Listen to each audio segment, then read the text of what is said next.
time in St. Augustine. We took the Viator, V-I-A-T-O-R, tour here, and when we arrived, they put us on a trolley where it's a hop-on, hop-off trolley, where they tell you, where there's a tour guide who gives you the history as you're sitting and watching everything, detailed history of this entire really awesome little town, St. Augustine. And then you can hop on and hop off and go where you want. But this is the thing, there is so much to see and do here, so many museums and artifacts and the oldest this and the oldest that we want to do everything, and it's impossible. It's impossible for us to get everything done, go through all these shops, go to all of the, like here it is, oldest wooden schoolhouse in the USA, St. Augustine. I'm going to turn this around. So this is the oldest wooden schoolhouse in the USA, St. Augustine, Florida. I mean, things like this. Is that duct tape up there? It looks like duct tape. But what I'm trying to say is that there are so many things. And then there's a really, they said that there's the most haunted places are here in St. Augustine, which makes sense since it is the oldest town in the nation, and they have awesome ghost tours. They have these cemeteries. They have the most haunted buildings, but unfortunately the ghost tours start around the time that we got to get on the bus to go back. So again, that's something else that we want to do. So my point is, there's no way we can do all this in one trip. This is one of those things that you need to come here, like every time you do a Disney World trip, I suggest set aside one day. It's a day trip. Okay, so just like we did the day trip, for example, to SeaWorld and all these other things that we like to do. And we're going to do Gatorland coming up in a couple days. This is a day trip from your Universal or Disney World vacation. Personally, I'm going to try to make this a regular thing because there's so much to do that every time we come here, we'll see like a handful of things. It's just amazing. That fort right there, for example, is one. Like, I'd love to go to that fort. I'm not sure if we have enough time to go and look all around that fort, but that's going to be on our to-do list. We are going into Gator Bob's Old St. Augustine History Museum. Let's do this. Here we go, Gator Bob's. Let's see what's on the left-hand side here.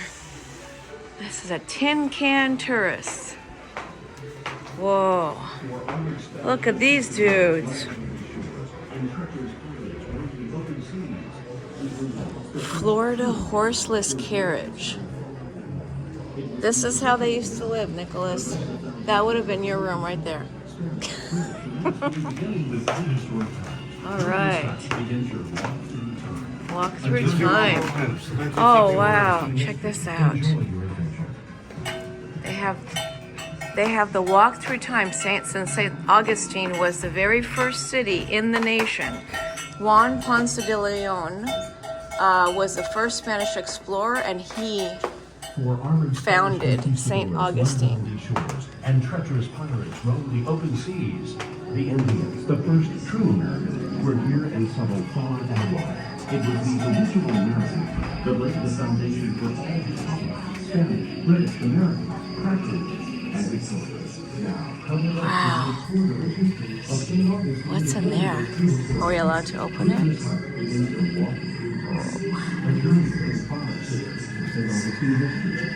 St. Augustine history. I love it. I just love history.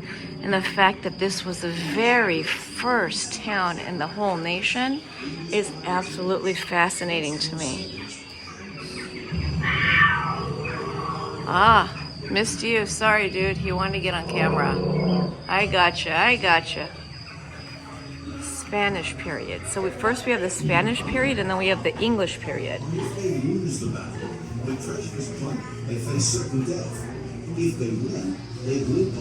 Authentic silver bar, lift it if you dare. 66.2 pounds of treasure. Okay. Hey, Nicholas. It says try to lift this 66. Did you lift it? Let me see. Oh, you have to do it together? Can you do it together? Because I know I wouldn't be able to do it. Is it super heavy? Oh, wow. I just felt the gunk. Did you hurt yourself? Okay. Use some muscles. Come on. Put your back into it. Okay, yeah, I don't want to put my back out. We're good. Oh, there's the map. There is St. Augustine. That's where we are right now. first town of the entire nation. When was the first electric washing machines manufactured? About 1900. No guns, no spitting, no cussing. Right there, that's what it says. You gotta listen to what they tell you. That's why it's called. What is this chair's secret? The chair turns into a stepladder. Wow. When can you learn to speak cracker? Learn to speak cracker in the restrooms here at Gator Bob's. I did. I went there to go potty, and they were actually teaching me different words and what it means. I thought there was actual people in the potty, but it was just like people talking. It freaked me out for a second, but it was pretty cool after a while. You're like, oh, it's entertaining. I go pee, I get entertained. Here's some words. Crackers learn how to speak. Okay, nobody's in here in the bathroom, so I'm going to videotape this so you guys can hear what they're talking about. They're telling us what a cracker is and cracker vocabulary. After a while. After a while means later. Like, I'm going to go to town after a while and buy me a new dress. Dag blasted.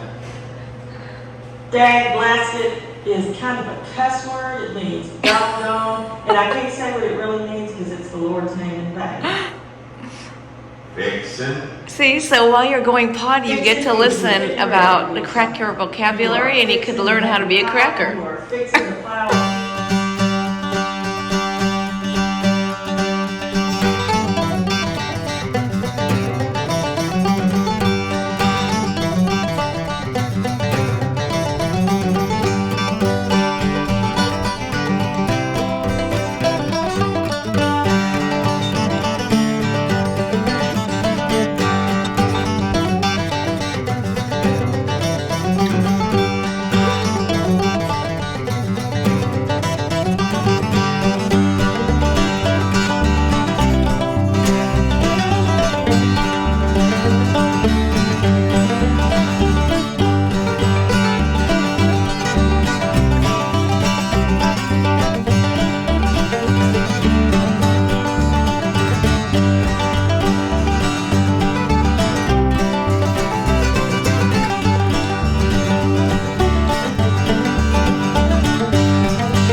Subsided a tad, so we are now going to get on this trolley tour. It's about a 1.5 hour trolley tour, history tour around St. Augustine.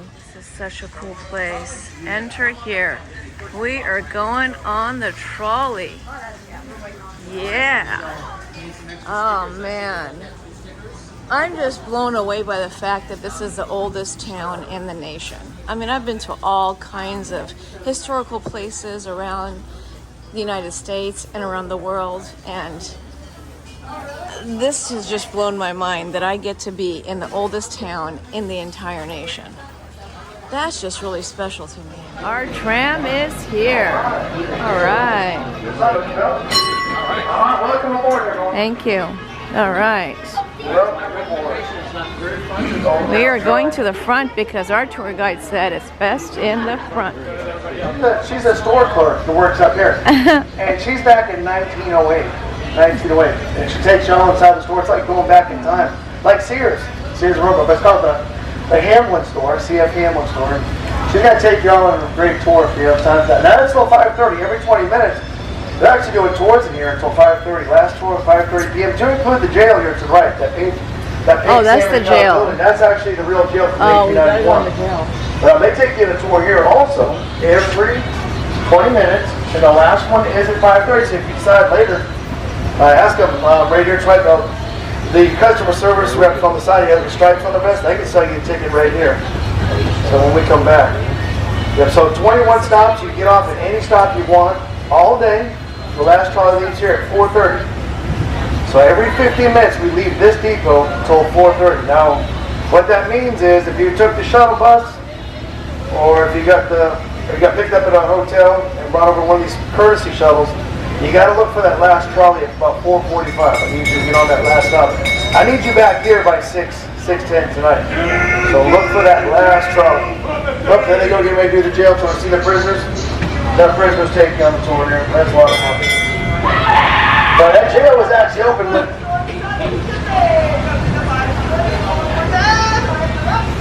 Yep, there they go, getting ready to start a tour. It's a lot of fun. They have a lot of fun in there. Oh, there's over 1,000 items in the store to the left from 1908. Wow. Over 1,000 of them. Now they say I really want to go into the oldest store museum. That's cool too. Once I get that all clear from the dispatcher, Bruce is here to the end of the day. He's got the black. We got some prisoners over there. We can't see it right now, but they're behind there. There's some prisoners. Gonna start the old jail tour, established 1891. Oldest jail in the nation. Pretty much everything today, I'm gonna say, is the oldest, X in the nation. In fact, the tour guide told us that the very first baby in the nation was born in St. Augustine. Obviously, because this is the oldest town, so of course the first baby is going to be born here. I would have named him Augustine. August. So that everybody can enjoy the tour. Augie. All right. There goes the bell. We are rolling. Wheels are rolling. So Doing we're heading it. out here. Here we go. Let's do it. Welcome to St. Augustine, Florida, everybody. My name is Mark. I'm the trolley driver, so we are going to head out. I do. Woohoo! Thank Yep, you. We'll be back in a little while. 12:10 exactly. All I right. want to welcome you to St. Augustine, Florida. We are the oldest European settlement continuously occupied in the continental U.S. We've been here 42 years longer than the English Jamestown settlement up in Virginia. Even 55 years longer than Plymouth Rock. That's where the Mayflower landed in Massachusetts. And we had the first underground railroad. The King of Spain is trying to hurt the British. In 1693, made it official. If any slaves could escape the British colonies, if they made it here, they were free. That's right. Wow. By 1738, we actually established Fort Mose, the very first sanctioned free black settlement in the United States, thanks to the Spanish. Today, it is a national park. It is 2 miles to the right. I'm building that railroad. First subway in the nation. I'm just kidding. When we get back, you can walk inside. Fountain of Last time they used Youth. that cage was in 1930. I'm going to be drinking lots That was of the that. last year. The federal government. Let's head down to the cemetery next. Yay. In 1821, Woo. Florida was purchased by the United States. As a territory, up to 1845, we became a state. So that first year, though, a lot of Protestants actually rushed down into our city. And it was a Catholic settlement. Here's a problem. If you were Protestant, you couldn't be buried in the city limits. That was inside that wall. We're going to pass by. And the problem we had in 1821, we had an epidemic breakout, kind of like COVID-19, but this was called yellow fever. 30% of our city perished. 30%, and they didn't know what to do. So they hurriedly established this new cemetery. You're going to see it down here to the right. So this cemetery is established on public property just outside the gate. And you're probably going to look at it and think, well, there's not a lot of people here, but I'm here to tell you that back in 1821 into the 1880s, there was hundreds of little white wooden crosses. Now, if you're poor, you didn't have the money to afford a wooden stone grave marker like you see today. So there'd be hundreds of little white crosses in here with their names etched, and those have all rotted away. So this is all from 1821. They did an excavation. There's many bodies under here that they found, besides the one under those stone markers here. So this is outside the wall. That's the gate from 1808. 1808 is when they built that rock coquina gate. You can see coquina everywhere. That's that fossilized seashells. It's compressed marine life. So little baby seashells in that rock.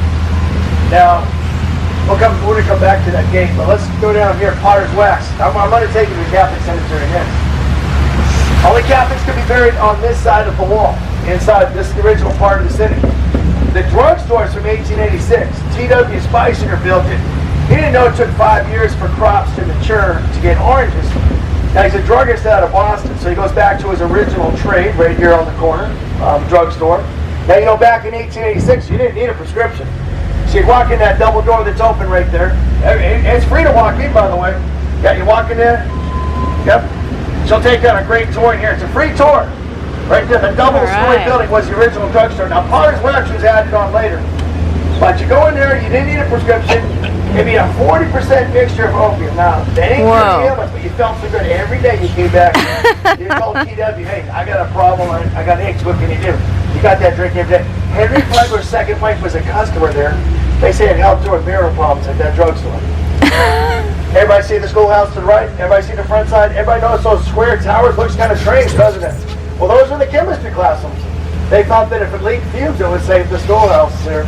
I don't know if that would have worked, but that's what they thought in 1910. Now, here's where the Catholics are buried. This is one of the oldest Catholic cemeteries in Florida, named after the Talamano natives that actually are under the parking lot, under the cemetery. This is one of the most documented haunted locations in our city. Yeah, right here. Every ghost operator, tour operator takes you here.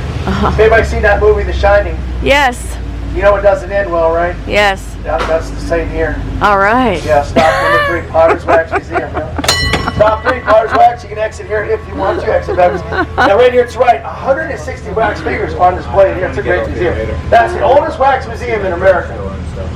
The oldest one's actually in England, but this is the oldest one in the United States. Second in the world. This St. George Street right here to the right, one of our busy hundreds of shops down so here. cute. Now I'm gonna ring that bell. Let me get up in here. We got a distillery right here. That you can get a free tour if you want to take the tour. It's over here to the right. They got bourbon, they got moonshine, they have vodka and rum, the pirate's favorite. There's Rum. in the little ticket box there, ticket booth. Stop number 4, City Gate Distillery. Anybody needs to exit here. What about the rum? Yeah, they got a tour now. It's open at 7 o'clock tonight. Get out and take a look at the fort across the street. Yeah. You know that is the 10th fort the Spanish built. You know the first 9 were burned by pirates. The last one Darn being Robert pirates. Searles. 1668, Robert Searles shows up with 1,800 men. And in the middle of the night, he just burned everything. The city, destroyed everything, killed 60 Wow. people. So finally, the Queen of Spain says, look, stop using wood, guys. Find some kind of stone. I don't know how they found it, but if you go over there to the Anastasia State Park, you can actually see the Pirate barge Treasure where the Museum. towards that. And they dug it up right over here on barges. So because we got a long history of pirates, we actually got a pirate museum right here to right. Yeah. There is real 800 artifacts, real pirate artifacts on display. The only treasure chest in the world. No is on Name display Bar and here. Grill. The Cool. quarter, what this is, they play music in here for you. It's a show. They take you, it's like a 2-acre property. They take you from building to building. They do blacksmithing, singing. They shoot real cannons in here and muskets. They show you how the colonial period was back in the 1700s. Now this house, this church to the right, I mean, this church goes with a very sad story, 1890. Very emotionally rough, like the street, very rough. Well, Henry Flagler's first daughter named Jenny Louise had Henry Flagler's granddaughter named Marjorie. One problem is Marjorie passed away within 3 hours of birth. And Jenny Louise is very ill. She's very sick and grieving. So Henry Flagler contacts his son-in-law. He said, look, can you get my daughter here? She's not doing well. If you get her here, this is the second richest man in the world. He's got the hospitals, the doctors, the medicine. Get her here, I'll get her back to better. And that was the apple of his eye. And his son-in-law agreed. He sends her down here on a boat, but transportation not very good in 1889. And on the way here, she passed away. So Henry Flagler was so heartbroken and so taken with grief that he ordered this church built. And remember, he said, I want it built within the year. I don't care what it costs. I'll pay for everything, but I want this church built in their memory, and I want it done within the year. And they did. This is stop number 8. This is the Flagler Memorial Presbyterian Church. They actually built this church in 361 days. Poured concrete, same architect's career in Hastings. You can see the lines in the concrete. Every 48 hours they use railroad ties to block it in. Over 240,000 designed after the St. Mark's Cathedral in Venice, Italy. The 150-foot copper tower, you can see this all lit up at night from the bay. If you're taking a scenic tour, this is the church you can see. Now this stop is very important because Henry Flagler picked this to be his resting place. He was going to be buried in Palm Beach, but he decided to, he built a mausoleum here, and he's interred here with his love of his life, Mary Harkness Flagler, 28 years of the love of his life. Jenny Louise is inside the mausoleum on the west side, and baby Marjorie is actually cradled in her arms inside. It's the most beautiful church if you can have time. It is open on Saturdays, Fridays, and Saturdays. You can walk inside. It's a short tour. They actually take a small fee, but it's very nice inside. So I'm going to ring that bell. Nobody else on off. Remain seated, everybody, and keep all body parts inside. No smoking, baby consumption alcohol. Here we go. Stop number 8. We're going to start. We are going to go by Henry Flagler's first hotel. the Ponce de Leon that he built. As I turn nice and slow, I'm going to turn slow, watch it for cars. Take a look at the front side of the church. You can see that Spanish war design. It's just the most beautiful church in our city, besides the Basilica, which I'm going to take you there today also. But Thomas Edison out in New York City, he had this company named Edison Electric. He was friends with Henry Flagler. He actually hired him, commissioned him to build that power plant. That power plant is the first privately owned power plant in America. Now, if you've not heard of Edison Electric, today it's General Electric, same company. And it had 4 direct current generators back in 1888. Now the customers were afraid of electricity at this time, direct current energy. The generators are called DC dynamos. They're actually at the Smithsonian today in Washington, D.C. If you're up that way, you can see the generators. They're in the small building in the backside. This is for the rich and famous, Flagler College today. But when it opened up, it was 540 rooms. You had to be invited by Henry Flagler to stay here. Rich and famous, you're talking over 9,000 a season. Christmas to Easter, 12 weeks. You had to pay the full amount, didn't matter how long you're here. You're talking $250,000 in today's money. Now, Henry Flagler wanted to build this out of these red brick that you're looking at. Right, he couldn't get the bricks here. The trains here could not handle heavy freight. So he learns about poured concrete from the man that lived across the street. I'm taking you there next. Now, it did very well. If there was a sitting order, any president in office could stay here for free. 5 of them actually took up that offer. And the last one to stay here was LBJ in 1964. But only 5 presidents stayed here. But you might have heard of like Mark Twain, the writer, Babe Ruth, the baseball player, Charlie Chaplin, they loved staying here.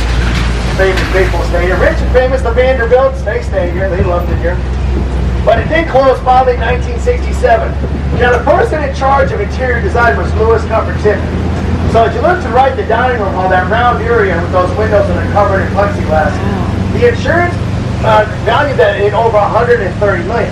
So the college actually covered everything in plexiglass. That's wind resistant inside and out. Now picture this, the original jail was right here to the left.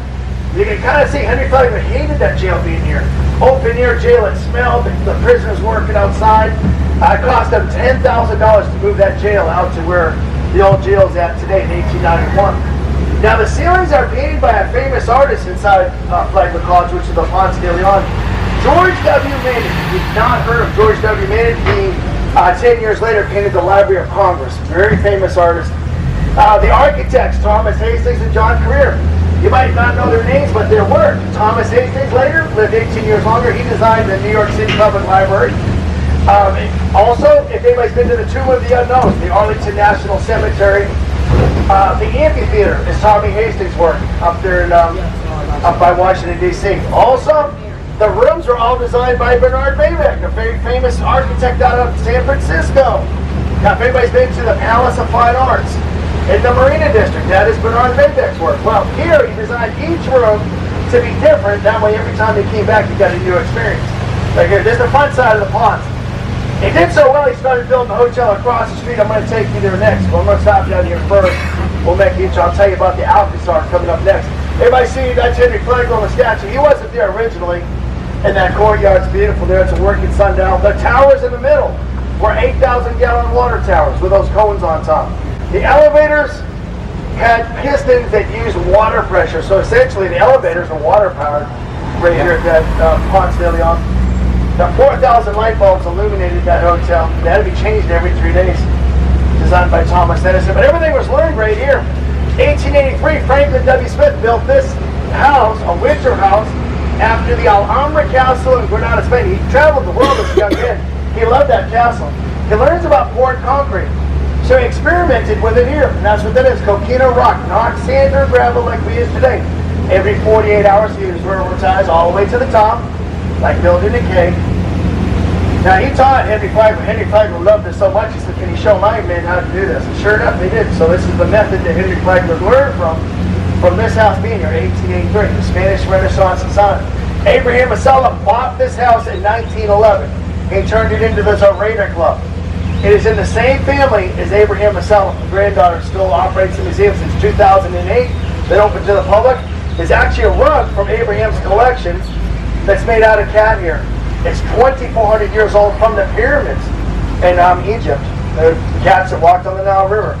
So I'm going to stop here. I cannot ring the bell here. They don't like bells like Henry Flagler didn't like bells.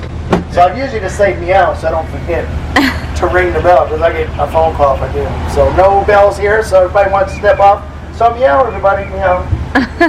You're welcome to step off if you like. Now inside here we got an MP3 player they give you of Spanish, English, and French. You walk around 2 stories inside. The antiquities in here are for Franklin Smith and Abraham Masellum. It's beautiful inside here. Someone will ring that bell. No bells allowed, remember? So meow, everybody. Meow. Meow. Meow. Okay, wheels are rolling. Alrighty. As soon as these cars give me a little opening here, we'll sneak out. And we're going to go to the Alcazar next. The Alcazar is the second hotel that Henry Flagler built. He was doing so well with this one, he started the next one. But here's the problem. That very first year in 1888, his customers back in New York City wrote bad reviews in the newspapers. Here's what they said. They said our city is boring. Yeah, they said there's nothing to do at night. Well, they're here 12 weeks and they're from New York and Boston. They're used to late night theaters and dining and plays. We didn't have that here. This is a maritime city, agriculture. You know, we had the orange groves here. And people here, they just said it's boring for 12 weeks almost. There's nothing to do. So Henry Flagler told them in New York, he says, come on back. I'm building my next hotel. This will have all the fun. I'm going to have a casino. I'm going to have the largest indoor swimming pool ever seen in 70 years. It's a beautiful, large pool. Still today, I'm going to take you by and show you where it was at. It would have hot tub spas, bowling alleys, just anything you think of in a huge theater inside. Everybody loved it. So if you paid the money to stay at the Ponce de Leon, the rich and elite, you for free could go over to the Alcazar. Now at the Alcazar, if you paid to stay there by the day, this is by the night only, for the more common men, you are not allowed to go into the Ponce. This is for the elites. And they had doormen. They had a staff of over 400 to turn the light switches on and off, change out those light bulbs here at this hotel. But if you can make time to walk inside that courtyard, it's the most beautiful courtyard. The one across the street is the most beautiful too. It's got a koi fish pond in the front side where Otto Leitner's buried. Everybody see the water fountain? That is where the church is at to the right. The little Olivet Methodist Church is right there. It was worth $4,000.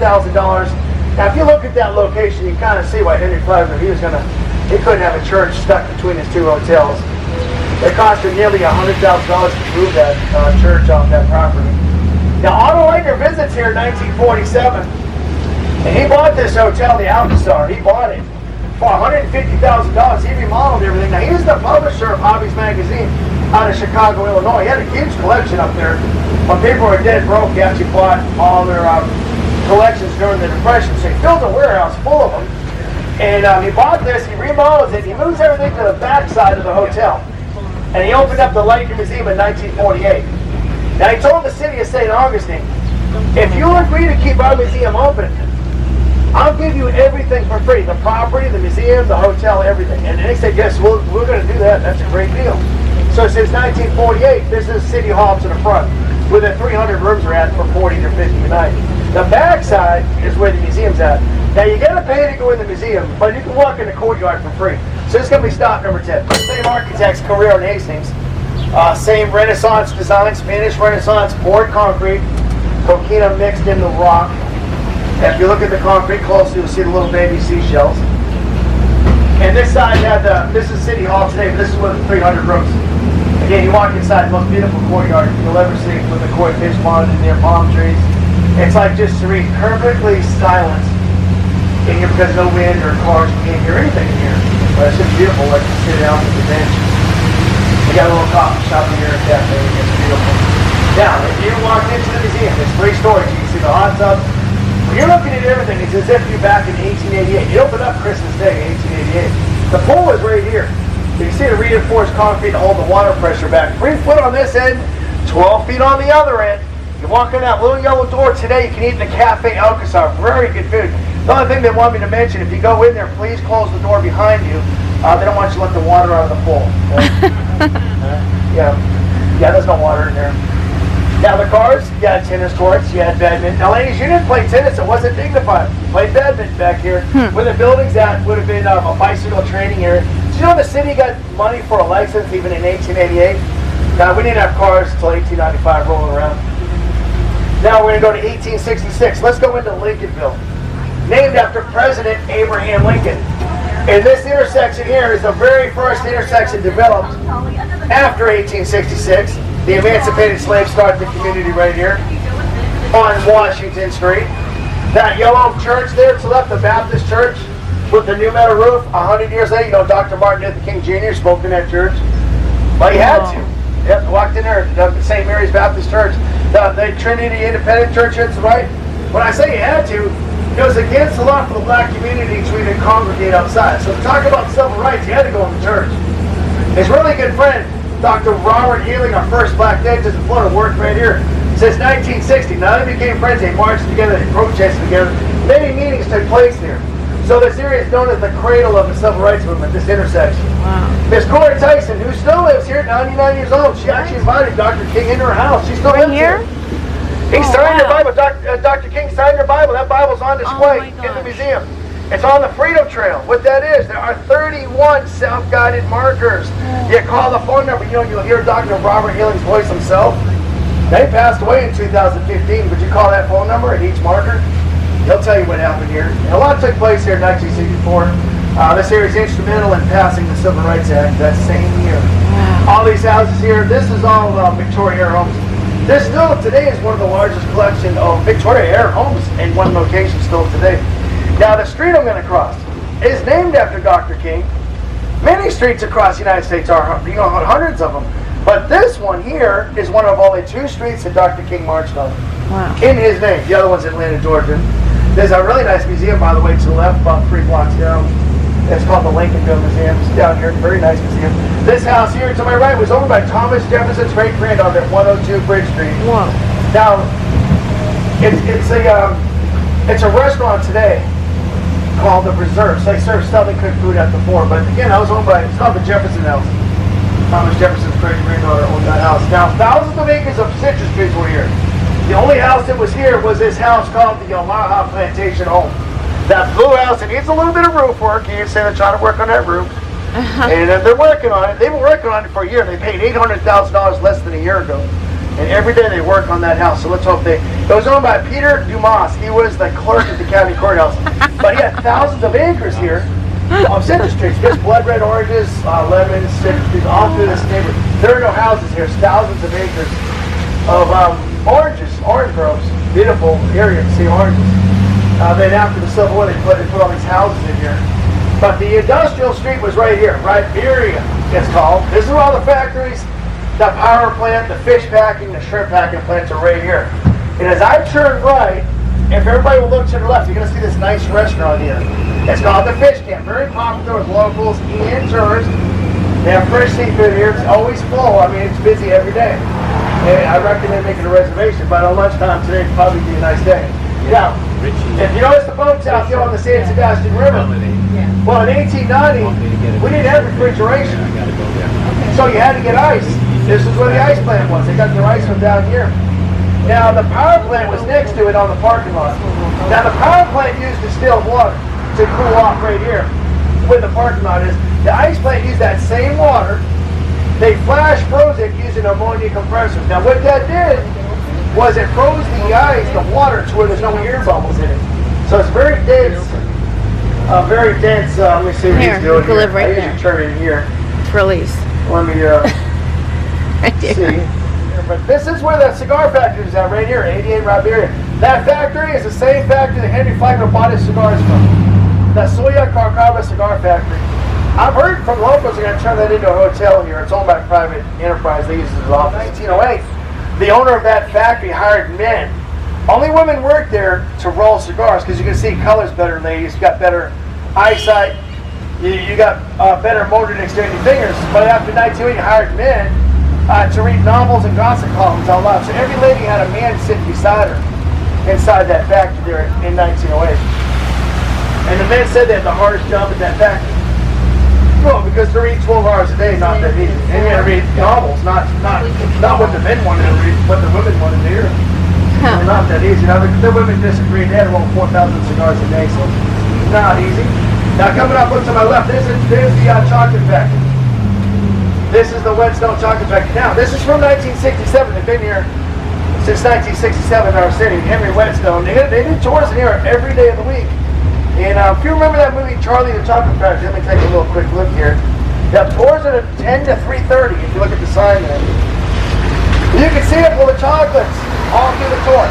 The only rule is you gotta wear a hairnet. Now, if you remember that movie, Charlie and the Chocolate Factory, you get in trouble in that movie. The kids got horns.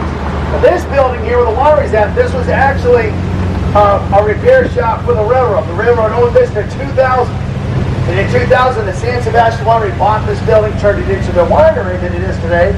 And they actually have a free tour here. They got 12 different kinds of wines on Muscadine grape. They use out of Clearmont, Florida, and this is open also. Now the restaurant's not open. The restaurant's Thursday through Sunday, but they got a nice tour here. It's free. They got free samples, and they got a nice gift shop here. This governor's house to the left here. The first governor started living here right about 1598 in this block here, right here. This is the governor's house, but it's been burned several times by pirates. And if anybody's been to the Washington Monument in Washington D.C., anybody been there in Washington, that big monument? Well, that was designed. The architect for that was Robert Mills, one of the first American-born architects. He wrote the designs to this house in 1833. So he designed this for us. He also designed Pandora. We got Pandora there, and we passed Starbucks right on the corner. I know where my first stop's gonna be. 1937. Everything you're looking at now is all rebuilt from 1937. Let me see the fire trucks. There's not a lot of places I can move to. Uh-oh. We got some action here. That's a good thing I didn't roll for it. Woo! Alright, very good. Cops, There we go. St. Augustine. So this is the oldest part of our city right here. Everything looking Bad for boys, here bad is right, boys. always What black. you gonna... Open air market is the first place in America to use standardized weights and measures. You know, the ounce, the pound, the inch, the foot, everything took place on here. And you notice there's a statue in front of it. Those are 4 anonymous protesters designed by an artist not too far from here. They placed that there in 2011. That's from the protest here in 1964. The 1964 protest when Dr. King was here, Dr. Robert Hill. And Andrew, you got it also. The seawall used to come up to the statue here. So you can see where the statue, that's Explorer Pondsville. All this intersection was water, but when they built the bridge here, they filled everything in. Now, Pondsville, that's his real body size. You know, he's 4'11". You're probably looking, well, that just looks too small. That's his real body size, 4'11". And before anybody comes to me later, I know other tour guides are saying he's 5'5". That's true. But they had the feather, he's 5'5", but not with his, not his real body size. Everybody see the right? That's the World War I monument. Remember the Markle Plantation? The Dr. Anderson. He donated. It's known as the Anderson Circle because Dr. Anderson donated that during the 1920s. The statue's from 1923. Actually, President Warren authorized funding for that statue. Now, this is the oldest parish in America on my right. Oh. This goes back to Pedro Menendez, not the church, I mean the people. Now the church is from 1797, but this is the one that caught fire. It caught fire in 1887. Remember I was telling you, Henry Flagler donated the $50,000. Well, James Renwick was visiting here. He's the architect for the St. Patrick's Cathedral in New York City. He's visiting. Henry Flagler commissioned him, said, can you please help here with the bell tower? Everything you're looking at is from James Renwick. And it is a free tour. If you have time to go inside, it's a free tour. Now, Wednesday through Sunday, there's a free museum inside the governor's house. You're welcome to go in there for free. But it's closed Monday, Tuesday right now. They only have one person running the museum. But if you make time. So I'm going to get on the curb. I'll ring that bell. So everybody stay seated. Let me get up along the curb here. And then if anybody wants to exit to the right. This is going to be number 14, the Basilica, the beach bus, which is up there behind me. Oh, I'm sorry. Fire truck behind you. Huh?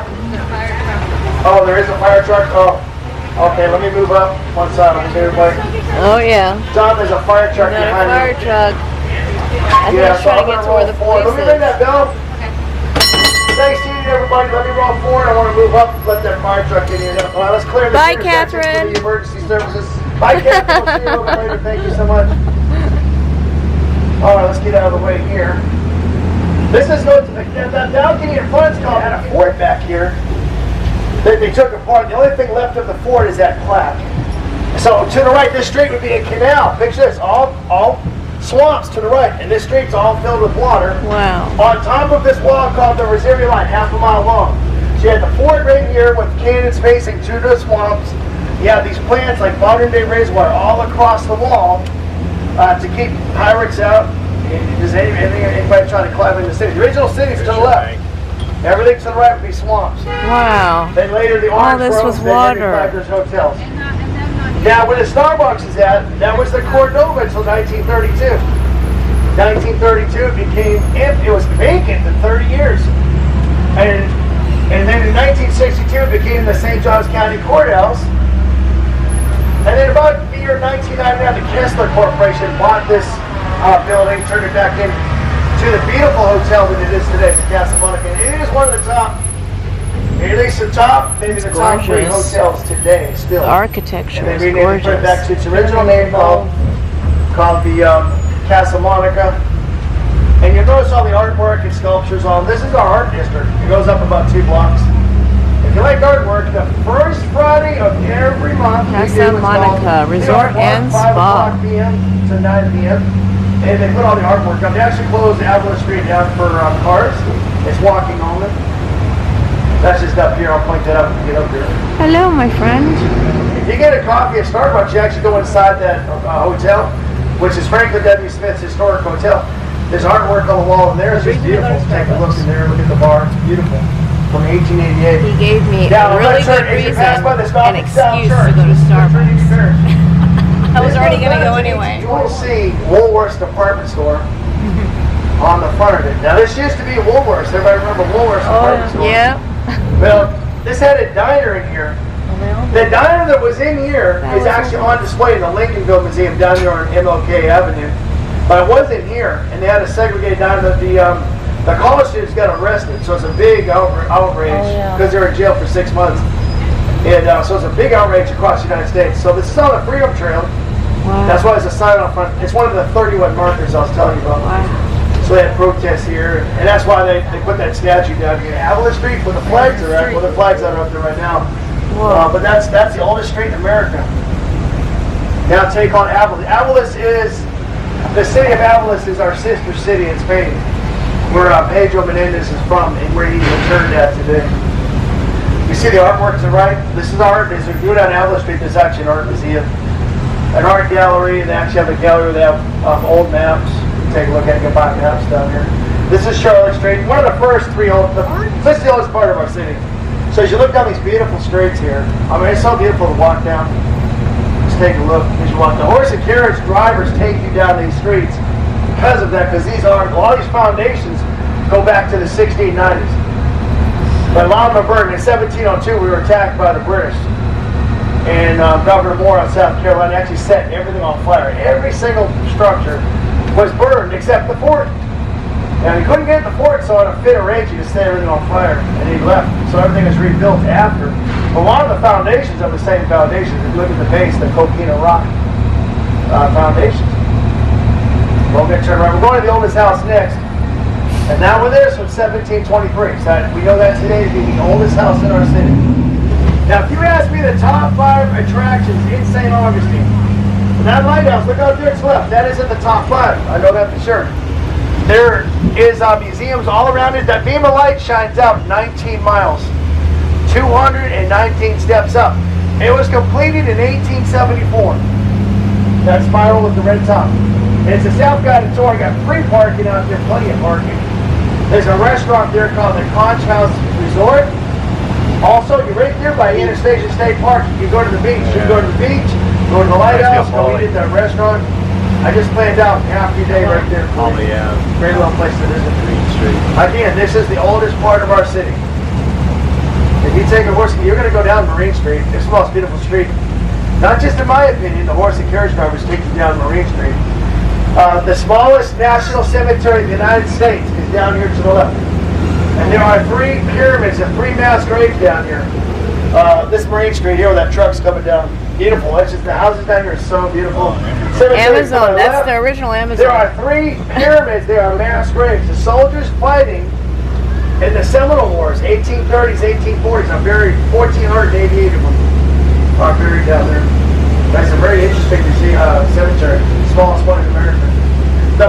The white section here is the oldest house. It's the original part built by the Spanish. The wood to the second floor, that would be added by the British. So I'm going to stop here. This is going to be number 15. Let me ring that bell here. We got some more friends wanting to join us. Oldest Welcome house. aboard. Welcome aboard. Number 15. Wow. How you doing, everybody? Did you guys get to take the tour inside there? Yeah, it was awesome. Oh, awesome. Yeah. It's like 4 museums in one, isn't it? Wait, there's a tour inside the oldest house? Yes. In the oldest house, you go where it says open. It's you got to pay for it, but there's 4 museums in there. It's basically you got a surfing museum, a web gallery is called, and a map gallery, and then you got the oldest house Wow. guided tour.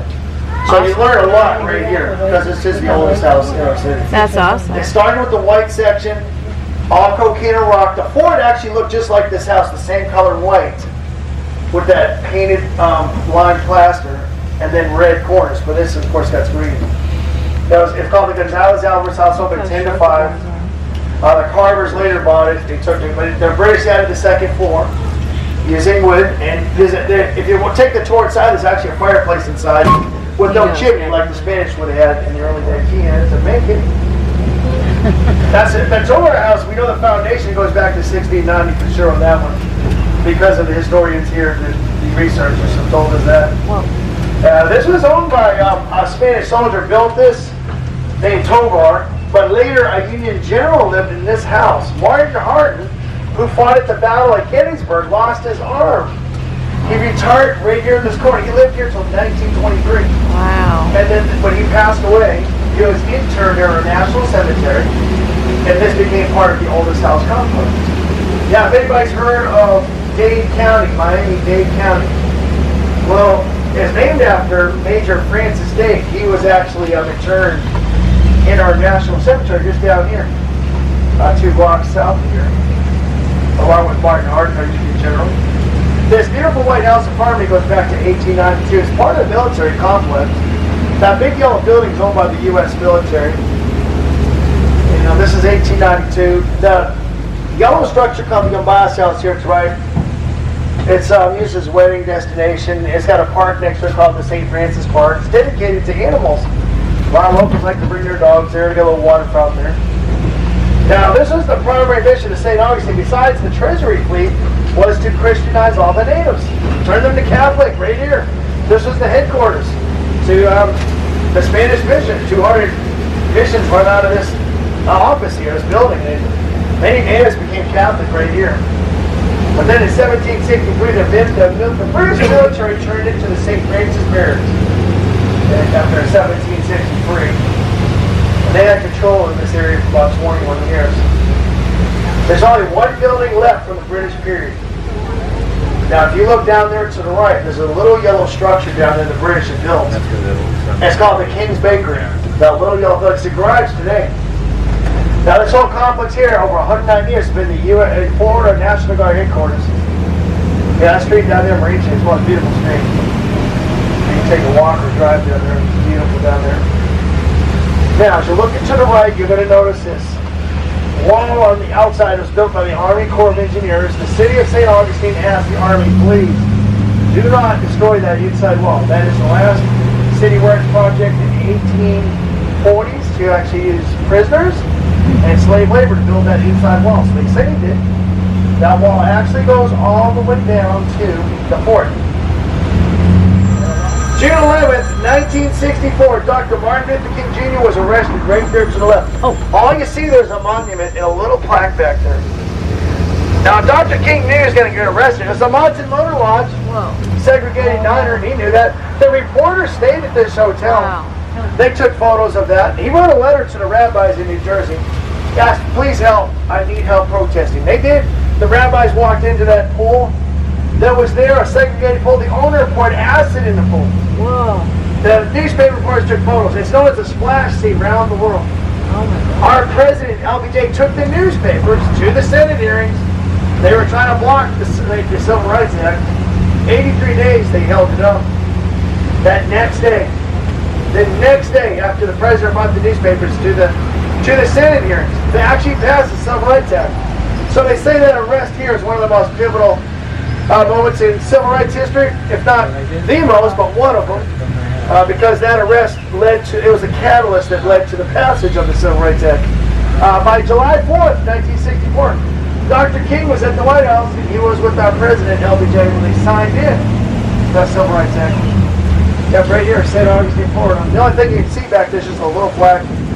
Tell you about it. Now, here's the fort, 1695, built as a result of the pirate Robert Searles, who burned the 9th wooden fort.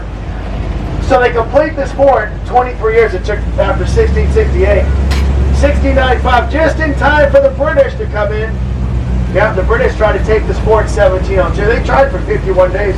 Governor Moore in South Carolina, but he couldn't get in. This is number 17. Remember to exit backwards using inroads. Take your time if anybody needs to exit here. This fort's open 9 to 5, 7 days a week. It's a national park. Now, you don't have to pay to walk around it, but you got to pay to go across the drawbridge. It's about $15.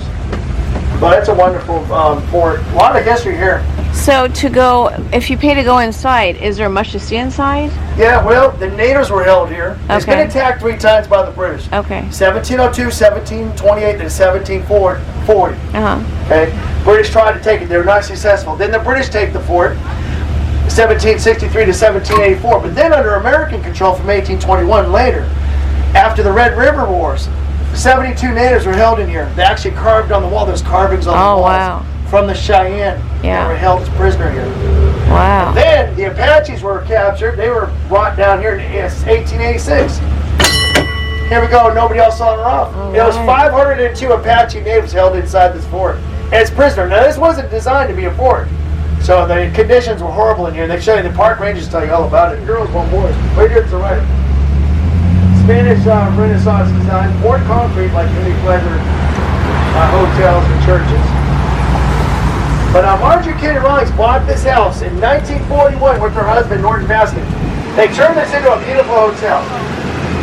Remodeled it, put restrooms all through it, and Robert Ripley, he loved staying here. Every time he visited, he said, "Hey, can you sell this hotel? I'd love to buy the hotel from you." He loved visiting here so much, but he didn't. He sold tickets like a circus. He traveled around the United States and he set up tents. He sold tickets, but she wouldn't sell this. She told Robert Ripley, "It's not for sale. And I'm not selling it." But as she passed away at age 57, Robert Ripley passed away. But he put in his will that if my company could ever buy this hotel, I'd love it if they would buy it. And sure enough, they did. 1950, they bought this and they opened up the first Ripley's in the world. Was right here. Oh. This is the first Ripley's, Wow. believe it or not, in the world. Right here, 1950. So everything that's on Nice. display is from 1950 or older. Except like that horse is from 1987. That's Bronco. The Denver Broncos, they lost the Super Bowl to the Giants. They did not want that creation from an artist in Denver, recycled auto parts. He said, "No, we don't want it. We lost the Super Bowl. We don't need it." But if you walk in that door, there's a self-guided tour. They actually, you don't have to wait on a guide. Just walk around. Very interesting museum. Does everybody see David behind the bushes? The statue? He's peeking over the top. You see his head? David doesn't have a robe on. The original David was carved by Michelangelo up in Tuscany, Italy. So this is a replica in 1963. Now when they craned him up on a flatbed here, 10,000 pounds, 17 foot tall, the city said you either remove that statue or you cover him up. We can't leave David like that. So they brought those bushes down from Georgia and they got them covered. Now you know why people are going behind the bushes. They're taking selfies with David. Yeah, you can't. In 1963 and after, a lot of people blame their car wrecks here at the intersection for that statue. Yeah. He's in his birthday suit. This street here was first developed by this lady named Lucy Abbott. This is the first area developed after the 1862. This is during a time when it's against the law for women to sell real estate. Happy Pepper. Ladies, you weren't even allowed to vote until 1920, so selling real estate in 1862, it just wasn't going to happen. But Miss Lucy Abbott actually develops this entire neighborhood right here. 17 blocks. She used her brother's name to start her company because it was against the law for women to sell real estate. 124 structures, everything. She loved porches, everything you're looking at. The Christmas store, all these beautiful houses. All but 5 are here today. All but 5. So 119. Now you got these beautiful collectibles, antiques. If you like shopping, if you like cafes, this is your location.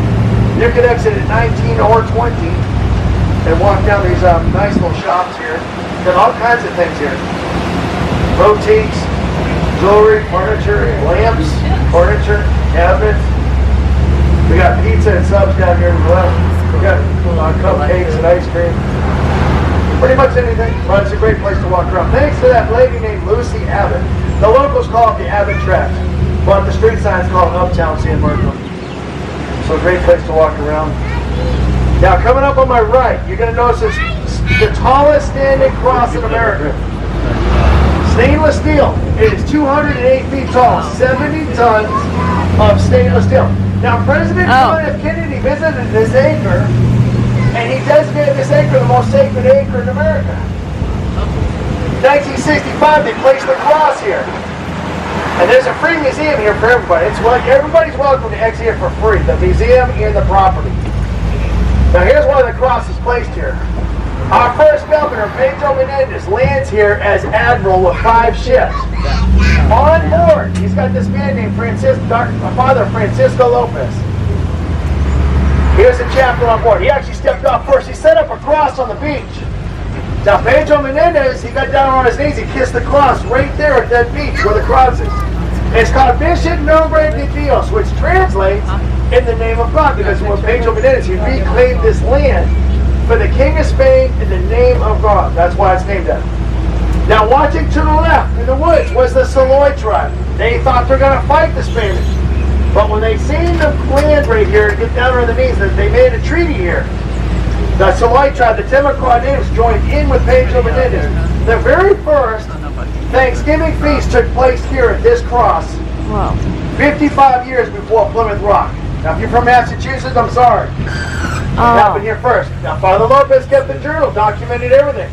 They taught us wrong in school. They didn't have turkey. We know they had salted pork and beans. It's possible they ate alligator right here, because the Saloy tribe hunted alligator. This might be where the first place we had alligator for Thanksgiving. It's possible. So let me stop here. This is going to be number 20. Mission Nombre de Dios. Let's go down to see a tree next. This is not any tree. This is a very famous tree. Now if anybody's been to Boston Harbor, if you've been on that ship called Old Ironsides, that ship is made out of live oak trees out of Georgia. So that's the kind of tree I'm taking you to. It's a beautiful live oak tree. And they keep their leaves, they have green leaves 12 months of the year. And the interesting thing about this tree is a live oak tree normally lives about 300 years. That's their average lifespan. This tree here, we know for sure it's over 600 years. So what happened? They sent arborists and scientists out here not even a few years ago. And they did core samples and measurements. And they said, you know, this tree could be 700 years. Tree's in the middle of the parking lot. Now the locals here believe that the tree's roots have tapped into the legendary spring called the Fountain of Youth, which is only 300 yards from the tree. And they named the tree. They gave the tree a name called the Old Senator. They looked at the tree. It's in the middle of a parking lot here. And because the tree is crooked, shady, hanging out the hotels like our current senators do, they named it the Old Senator. That's how I got its name. I didn't name it that. The locals did. That's right here. And it's got a fence around it. They don't want you to climb on the tree. They don't want you to hug the frame there. Everybody needs to take a photo here. The Old Senator, over 600 years. 650, really. Beautiful tree. This is stop 21. You'll turn left. You know, National Geographic's had Magnolia Avenue on their cover twice. And it's been on the top 10 for many years. Now, so when I turn left, look at this street here. It's called Magnolia. It's one of the beautiful streets in our city. Not because I say so, National Geographic has said so. Plus, a lot of people love taking their photos here. You'll see wedding parties down here. You know, when they get married, we're one of the top wedding destinations in Florida. A lot of people like to come down here. Got a beautiful street, Magnolia Avenue. I'll turn nice and slow so you have time if you want to take a picture. Take a little video or picture. Isn't that beautiful? Look, Spanish moss hanging from the tree. The resurrection fern on the branches. And these are all live oak trees. There are no magnolia trees left. They've all since passed. Been blown over by storms or froze. And they're dead. That white dome to the right, that is a planetarium. That is inside the park of the Fountain of Youth, the legendary park that has the actual spring, artesian spring, called the Fountain of Youth. That water you can actually drink. Now this is an archaeological park. It goes back 4,000 years. The Smithsonian scientists visited here in 1934. They uncovered everything. And they found where the natives were. The Temaquah, the Siloy tribe, they found where Pedro Menendez had the church. They rebuilt everything as if it was. Everybody see the peacock in front of me? There's about 40 of them in the park, and they walk around wherever they want to go. They'll eat out of your hand. We see he's like looking for food. See him? Now, tourists actually feed these birds. He's looking at me right here. Watch to your left right here. I gotta go slow. Oh, here's one. You'll never. I gotta go real right careful here. because they'll walk right up to you. They'll eat out of your hand. Peacock. They live about 25 years, but there's about 40 of them in our park. There's 3 right there. Where? Yep, hanging out. But when they hear the bell ring, you're going to hear the peacocks crowing because they're used to you feeding them. Tourists feed them. So I'll pull in here. This is a 15-acre park. There is a 600-yard boardwalk down to the marsh. There's an observational tower. And being an archaeological park, you can actually see that, show you where everything was at. It's just beautiful in here. It's one of the oldest tourist attractions in Florida. The oldest one being the alligator farm. But this is the second oldest in Florida. So we'll stop it here. If you want to take your tour, you can walk in here. You got restrooms to the right. We got a barbecue shop here, very good barbecue, run by one of the top chefs in our city. Stop 22. The Fountain of Youth. We are here at our first eatery at St. Augustine. So we found this cool little shack here in this little alleyway, and Nicholas has the chicken quesadilla. He didn't want to go seafood. It's actually a seafood place. So Scott and I got the shrimp basket with clam chowder. This is such an adorable, cute place. We are having a total blast here at St. Augustine. Look at that. Every building here is historic. Everything. If you look down here, we're going to be walking around. We just finished the trolley tour. I mean, everything is historic here. This is the oldest town in the nation, and it's just wonderful. I'm having a blast here. We're going to go ahead and get some energy from our food here and start walking around. All right, guys, just a recommendation. If you want quick food that's really good to eat, right here. Come inside here. Let me go outside and show you what the name of this place is. This is called St. Augustine Seafood Company Restaurant in the Colonial Quarter. Super great food, inexpensive, quick and easy. Right now we decided, after we just ate that lovely lunch, that we're just going to start walking. Like I said, the hop on and off tour bus, the trolley, gave us the lay of the land, and we have a map. And so now that we know where everything is and we know about the history and all that kind of stuff, and oh gosh, there's thunder. Please don't rain on us. It's already sprinkling. We're gonna just walk around and kind of hit things as we see them. So, and then whatever we get done before we have to go, we get done. And then again, next time we come, we'll do a few other things. And so that's what we're gonna do. This is awesome. I'm already floored by this awesome town. I didn't even know that this was a possibility in terms of a day trip from Orlando. And now I do. And I kick myself for not doing this earlier for all the other trips that we had. Into St. Augustine Pirate and Treasure Museum. This is, after all, a very large pirate history town. In the Pirate Museum, you can buy a combination ticket for the Pirate Museum and the Colonial Experience, which is right next door, which is right here. And the tour starts in a few minutes here. So we're just going to start this, and then we're going to end up back at the Pirate Museum, because that's just a self-guided tour over there. And this is, again, right across the street from the fort. In case you all want to know, but when you come here, you're going to have a map and everything. In 1513, when Juan de Leon discovers Florida, I'm using the sarcastic air quotes just because people had lived here for like 30,000 years. So when he gets here, there is no air conditioning, there is no Disney World, there's no reason to stay. What there is a whole lot of swamp that is filled with gators, snakes, spiders, mosquitoes, and bugs we still don't have names for today, except for words that I can't say on a family tour. So Juan de Leon looks around and goes, ugh, this place is icky and actively trying to kill me. I want to go home. It's ready to play with, and I can tell about how hot it is by the color of the glow.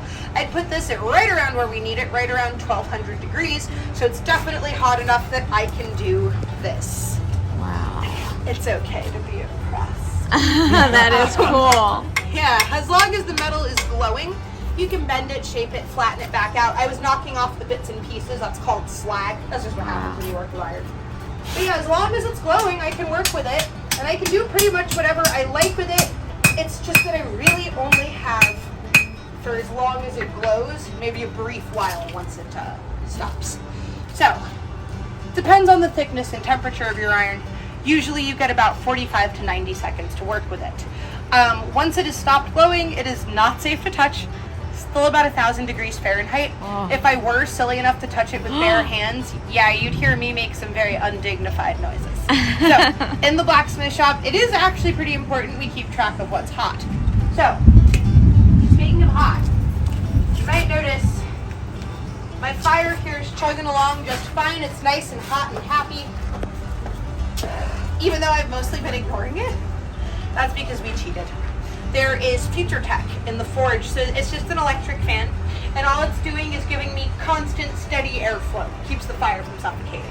So that's really cool and useful, but I don't have that in colonial times. So back then, there would be really only one way to get this fire rolling. That's to work the bellows. So, this is going to be a slightly lackluster demonstration just because I wrenched my shoulder, but this is what we call a Mediterranean style forge. This would have actually been really common. There were other options, of course, but this is one that you definitely would have seen in this colony. So it's got concertina bellows. There are 2 of them here. They work in concert. It's that uncreative naming. Now, as long as you don't have a fan in your forge, working on the bellows would actually be, with this setup, a full-time, all-day job. That means if you are using concertina bellows in your forge, you need at least 2 people in this shop at all times. I am making sure that the vent is clear because black powder really likes to absorb moisture. It leaves behind this gooey, gunky residue. So I just need to make sure that it's not all gummed up. There are days when even without the rain, the humidity prevents the powder from catching. And you may be wondering, what did they do in the old days when it was like this or when it was raining? And the honest answer is, we would just put our toys away and kill each other when it's nicer out. So, this is my wick. What I am going to use to light my wick is not historically accurate. So, They didn't have those back then? no, weirdly enough. So what I've got here is a bit of match cord. It is 8 to 12 pieces of cotton woven together to create a nice barrel-shaped rope that burns very slowly, and it holds heat very well for me. So like I said, working quickly. Go ahead, and I would say now is a good time to cover your ears if you'd like. I don't want to give that too much time to absorb moisture. I just need this to be hot enough. So, let's try. Ta-da! Ellie said about 80 men would have to fit on this ship for about 3 months. That is a long time on such a small ship for 80 men. And they would just have to like sit on benches all shoulder to shoulder to each other. That is insane. I would not last 30 minutes in something like this. These are all the flags in order, starting from there, of all the nations that have ruled over Florida. And it ends with us right here. And Ellie was funny because she said that it actually, there's another flag after this. It actually now ends with Disney. Disney owns Florida. That's what she said. I thought that was funny. Oh my gosh. This is great. You guys, you have to come to this colonial tour that they have right next to the Pirate Museum. And you can get the 2-for-1, not 2-for-1 ticket, but you could get a double ticket for both. But this is fantastic. Kids and adults alike. This is so, not only just educational, but fun. 18th century British, the 14th colony. So, that pink house over there, we're gonna go over there because that house is over 270 years old and we're allowed to go inside. So we are going to do so because that is really cool.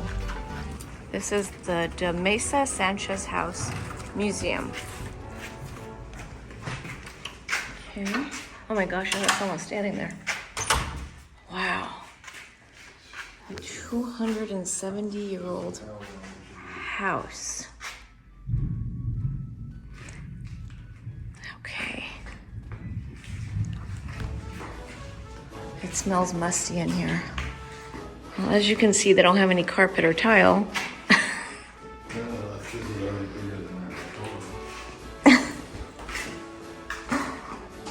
I mean, this would be like what the living room. This is kind of weird. Hey, don't you have that same dining room set? It's from IKEA. So the floors, it's just always wood.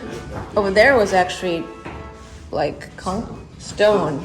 They're showing you how this room, this is where we're at. This is the 3rd edition. Okay. Because they never built houses all at once. Yeah, they would add to it. So this is like the dining area. This would actually be, something this big would actually be for a wealthy family. Hey, that's definitely a home. Oh yeah, I'm going in.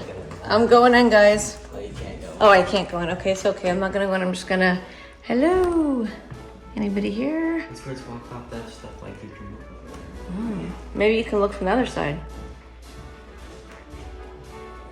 Oh, okay, this bedroom is super creepy. Wow. Colonial Quarter, St. Augustine.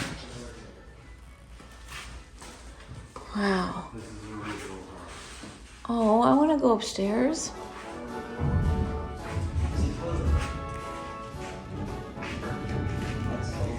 Here's the history of it right here. Built in the 1740s as a one-room colonial residence, this home was first owned by Antonia de Mesa, a Royal Treasury shore guard, and expanded periodically by the British, Spanish, and Americans until the 1830s. The original home is now the northwest corner of the building. Its very walls trace the evolution of St. Augustine's residential plans. Cool. Oh wow, here's an actual picture. Did you guys see the actual picture? So like that history, that paragraph there tells you how it started off with one room and then it just... Yeah, the first room Yeah. over there. This is real from the 1660. This is a real chest. I'm touching. Can I touch? Wow. Oh my gosh. Somebody from the 1660s actually used that. Oh my gosh. There's headless people in here. Holy crud. I think something bad happened in here if there was headless people. So that room is this room. See, Nicholas? See, look, that's here. Why'd it look nicer in the picture? There used to be a door there, but now it's gone. Oh, yeah, there was a door right there. The window is the same. There was tile around the fireplace, that tile. The tile is missing. Well, people remodel. They made it like... Taste change. That is a really short person. It's going to be going, is that down in the basement where all the scary stuff is? Yes. That's where all the magic goes. Oh, you could have a better view of it here. Wow. Neat. So they had this is like the sitting area. Entryway.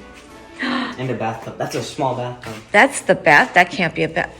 How do you fit in? Well, they said they were smaller back then, but that's kind of nuts. So that's the toilet.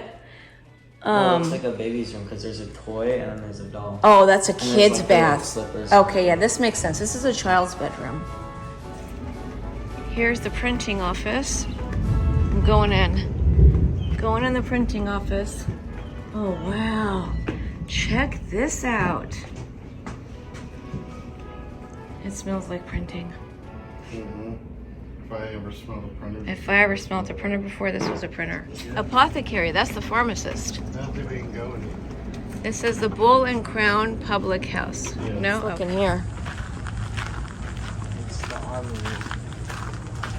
Oh, there's like a knight armor. A knight in shining armor? Yeah. Oh, wow. Oh, look at that. This is the armory. Really neat. Hey, guys. In St. Augustine, Disney does own Florida. There's a hidden Mickey right there. We are now walking into the Pirate Museum, right next to the Colonial Museum, which we just went through, which was really fantastic.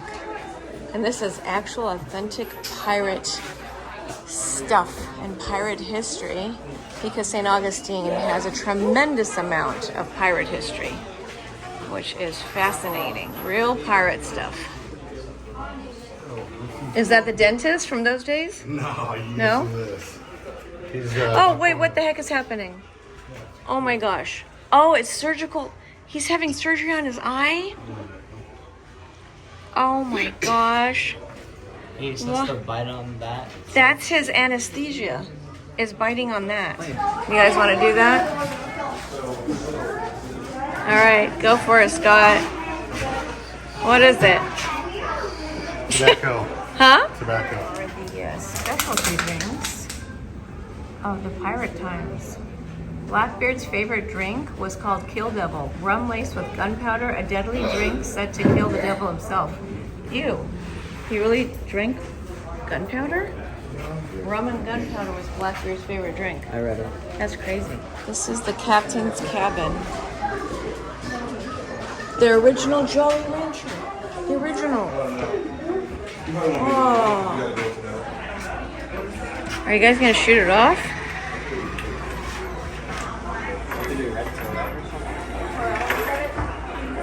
Oh! Oh, you weren't ready. Whoa. You and my foot. Now we both have it. Did you both lose a foot? Oh, good job, Nicholas. Scott, you try this time.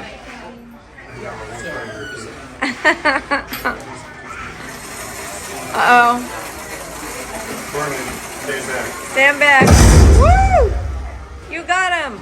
Good job. About the true story of one Edward, also known as Blackbeard, the most dreaded of all. Oh.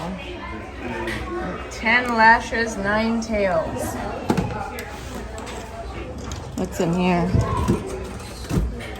Wow. That's Johnny Depp's sword from Pirates of the Caribbean. Oh, that is so cool. The Goonies. Wow. The Goonies. Where's Chunk?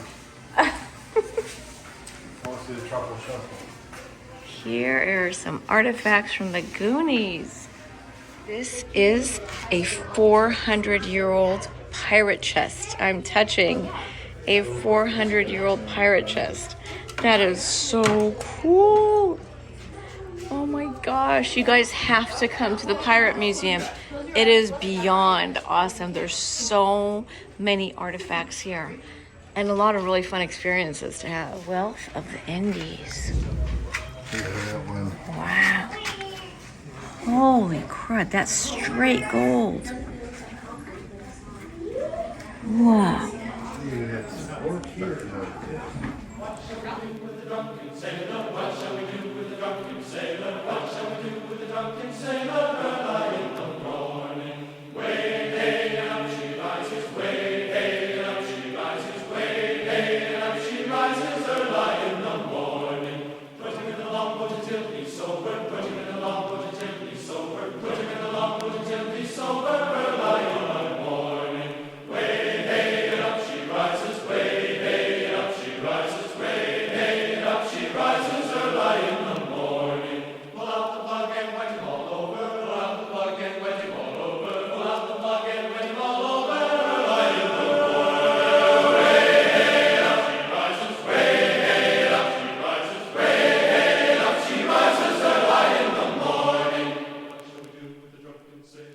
Everyone has to go to the Pirate Museum behind me and do the Pirate and Colonial ticket, the combo.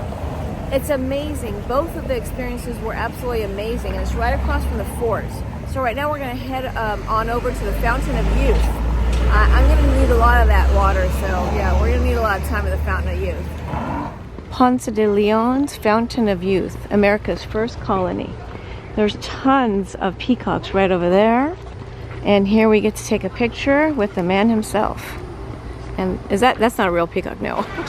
Fountain of Youth this way. Hello, hi, how are you? Where's your camera? Come on in, Duck's Water's fine.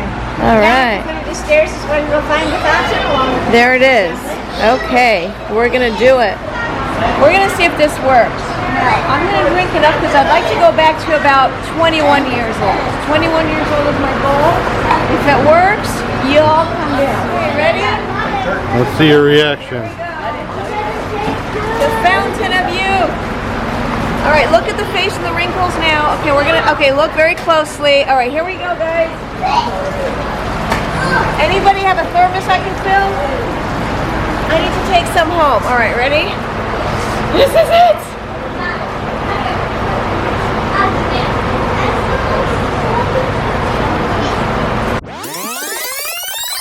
Need to drink a lot more. Anything happen? Yes. Oh my God. Oh my God, it worked. Okay. Do a shot. All right, do a shot. Ready? Do it. Cheers. Cheers, Scott. Oh my gosh, he's 18 years old. Nicholas is gonna end up being a baby. Did we bring diapers for him? Because he's only 16. Mama, there, nothing. Okay. You know what? Maybe it hits you later. Like, didn't Spider-Man get bit and then later he turned into Spider-Man? Okay, so maybe tonight I'm gonna have to buy you diapers. All right, Nicholas, we'll see about that. Yeah. Whoa. Do they attack? Hello. Wow. Oh, they're feeding him? Yeah. I heard Oh they do my that right gosh. before they spit their venomous. Shut up. That was a different movie completely. There was a bunch of pigeons here, and as soon as this one Wow. opened up its feathers, they all flew away. Oh my Now they're coming back, gosh. like, oh, we know Look you how can't. beautiful. We did not get nearly enough time to walk around all of the Fountain of Youth Ponce de Leon garden and museum and everything around here. It's actually huge. Unfortunately, our bus is going to be taking off in about half an hour to go back to Orlando. So I gotta tell you, we did about 1/100th of the things there are to do and see and explore here in St. Augustine. I didn't even get to scratch the surface. We really only got to do 2.5 things, and half because we just ran into the Fountain of Youth area here. We drank the water, walked around a little bit, but that's it. I mean, there's so much exploring to do here, and there's so many museums in St. Augustine and so many shops. I didn't buy anything. Why? We didn't have time to go into the shops. We only had time to do that tour, which takes us around and gives us all the history, so we get the lay of the land.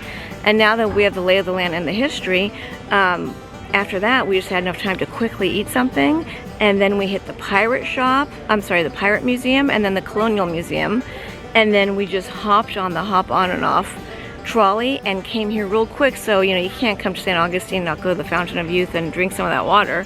That's like going to Paris and you don't go to the Eiffel Tower.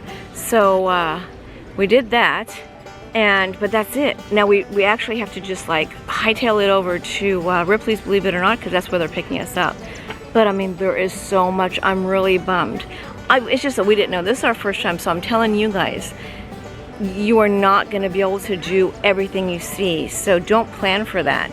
Plan to just come here multiple times and do a little bit at a time, because we're already planning. Next time we're coming to Orlando, Disney World, Universal Vacation, all that stuff, we're putting aside a date to come here. We have to. So awesome. I can't tell you enough wonderful things about St. Augustine. Actually, I just can't. There's so much to do, so much to say, that you know what I'm going to do? I'm just going to leave it up to you guys. I'm going to put down here on the bottom the information of the tour website to go to and to get the tickets for the transportation, the tickets and all that stuff to go from Orlando. They pick you up from your resort, bring you here, and take you all the way back to Orlando, and that's the way to do it. There's nothing for me to really explain to you guys that is better than you guys come in here and experience it for yourself. And the next time we come here, I will vlog some more of the stuff that we do, but it's going to take like numerous visits. So, thanks for watching Penny on the DL. Make sure to come to St. Augustine on your next trip to Florida. And don't forget to subscribe. Have a magical day.